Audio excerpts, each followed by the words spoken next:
નમસ્કાર મિત્રો, મારી ચેનલમાં તમારું સ્વાગત છે। મિત્રો, અમદાવાદ શહેરના સરખેજમાં આવેલા સક્રી તળાવમાં 3 યુવકો ડૂબ્યા હતા, જેમાં 3 યુવાનોના મોત થયા હતા। આ ઘટનાનો તળાવ કિનારે ઉભેલા કોઈ વ્યક્તિએ વિડીયો ઉતાર્યો તે સામે આવ્યો છે। વિડીયોમાં જોઈ શકાય છે કે બોટમાં 4 લોકો સવાર છે, સાથે તેમનાનો એક યુવક બોટને લાકડા વડે ચલાવી રહ્યો છે। આમાં 4 યુવકોમાંથી એક યુવક બોટમાં મસ્તી કરી રહ્યો છે। તે બોટને આમ તેમ ચલાવી રહ્યો હતો અને અચાનક બોટ આડી થઈ જાય છે। પોલીસે સક્રી તળાવમાં ડૂબતા પહેલાનો વિડીયો સામે આવતા તેના આધારે તપાસ શરૂ કરી છે। પોલીસ દ્વારા લોકોની પૂછપરછ કરી આગળની કાર્યવાહી હાથ ધરવામાં આવશે। અમદાવાદમાં 2 સપ્ટેમ્બરે સક્રી તળાવમાં કોર્પોરેશનની બોટ લઈને 4 યુવાનો તળાવમાં ગયા હતા, જેમાં ચોથા યુવક થોડીવારમાં બોટમાં ઉતરી જાય છે, જ્યારે બોટ પલટી મારી જતા ચપ્પુ ચાવડા, મનહર ચાવડા અને રાધે નામના યુવાનનું મોત થાય છે।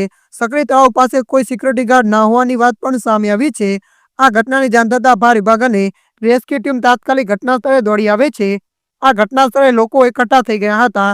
યુવાનોના મુદ્દે બહાર કાઢવામાં 2 કલાક જેટલો સમય લાગ્યો હતો। જોકે ફાયર વિભાગને અંધારું થતાં મુશ્કેલી પડી, જેથી લાઇટો ચાલુ કરી એક યુવાનનો મુદ્દે શોધ્યો હતો। આ ઘટના બાદ પરિવારમાં ભારે આક્રોશ જોવા મળ્યો છે, જ્યારે સમગ્ર વિસ્તારમાં શોકનો માહોલ છવાયો છે।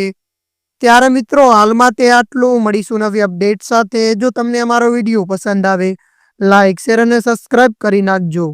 ધન્યવાદ।